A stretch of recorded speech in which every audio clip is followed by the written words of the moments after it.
ಮಲೆನಾಡಿನ ಮಳೆಹನಿ, ಅಪರೂಪದ love story. ಈ ಕತೆ ಶುರುವಾಗೋದು ಮಲೆನಾಡಿನಲ್ಲಿ. ಮಲೆನಾಡಿನ ಆ ಸಣ್ಣ ಹಳ್ಳಿ, ಹಸಿರೇ ಉಸಿರಾಗಿರುವ ಜಾಗ. ಅಲ್ಲಿ ಬೆಳಗಿನ ಜಾವದ ಸೊಗಸೆ ಬೇರೆ.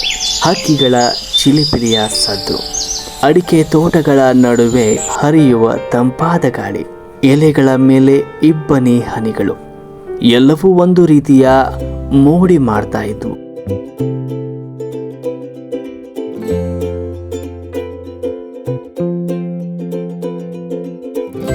ಆ ಊರಿನ ಗೌಡರ ಮಗಳಾದ ಅನು ಹಾಗೂ ಪ್ರಾಮಾಣಿಕ ಆ ಗ್ರಾಮದ ಯುವಕ ಶಿವ, ಇವರ ನಡುವಿನ ಪ್ರೇಮ ಕಥೆ ಈ ಹಳ್ಳಿಯ ಸೊಗಡಿನಂತೆಯೇ ಕಂಗೊಳಿಸ್ತಾ ಇತ್ತು. ಅಂದು ಮಲೆನಾಡಿನ ಬೆಳಗಿನ ಜಾವ. ಇನ್ನೂ ಸರಿಯಾಗಿ ಮಂಜು ಆರಿರಲಿಲ್ಲ. ದೂರದಲ್ಲಿ ಕೇಳ್ತಾ ಇದ್ದ ದೇವಸ್ಥಾನದ ಗಂಟೆಯ ಸದ್ದು ಹಳ್ಳಿಯನ್ನ ಎಚ್ಚರಿಸ್ತಾ ಇತ್ತು. ಶಿವ ತನ್ನ ಸೈಕಲ್ ಮೇಲೆ ಹೊರಟಿದ್ದ.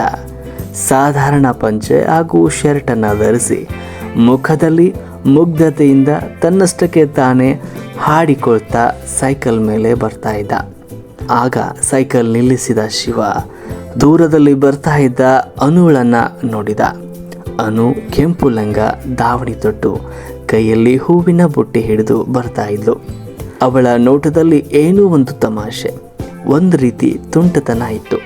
ಶಿವ ಸ್ವಲ್ಪ ತಡಬಡಿಸ್ತಾ ಅವಳನ್ನು ಮಾತನಾಡಿಸ್ತಾನೆ. ಅಲ್ಲ ಕಣೆ ಅನು, ಇಷ್ಟು ಬೇಗ ಎದ್ದು ಎಲ್ಲಿಗೆ ಹೊರಟಿದೀಯಾ? ಮೈ ಮೇಲಿನ್ನೂ ಮಂಜು ಹನಿ ಆರಿಲ್ಲ, ಆಗಲೇ ಹೂವಿನ ಬುಟ್ಟಿ ಹಿಡ್ಕೊಂಡು ರೆಡಿ ಆಗಿಬಿಟ್ಟಿದೆಯಲ್ಲ. ಅನು ತುಂಟ ನಗು ಬೀರ್ತಾ ಉತ್ತರ ನೀಡ್ತಾಳೆ. ನಮ್ಮಪ್ಪಂಗೆ ದೇವಸ್ಥಾನಕ್ಕೆ ಹೂ ಬೇಕಂತೆ ಶಿವಣ್ಣ, ಅದಕ್ಕೆ ತೋಟದ ಕಡೆ ಹೋಗಿದ್ದೆ.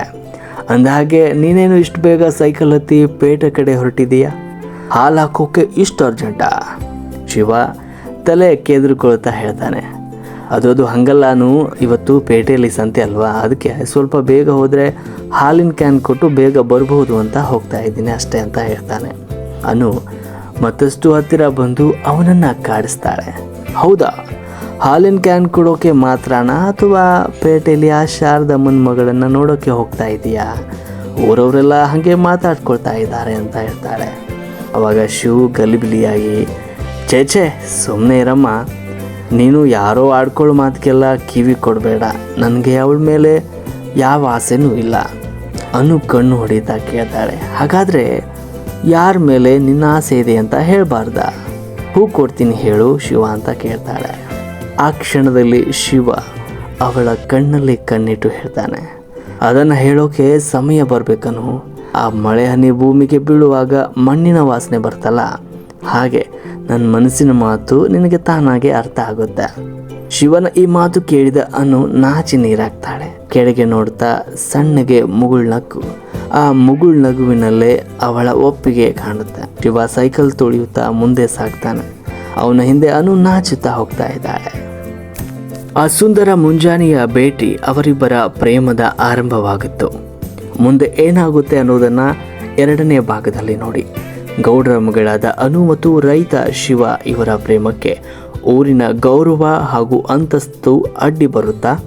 ಅನುಗೆ ಬೇರೆ ಕಡೆ ಸಂಬಂಧ ನಿಶ್ಚಯವಾದಾಗ ಶಿವ ಏನು ಮಾಡ್ತಾನೆ? ಮುಂದಿನ ಭಾಗದಲ್ಲಿ ಈ ಕಥೆಯನ್ನು ನೋಡಿ.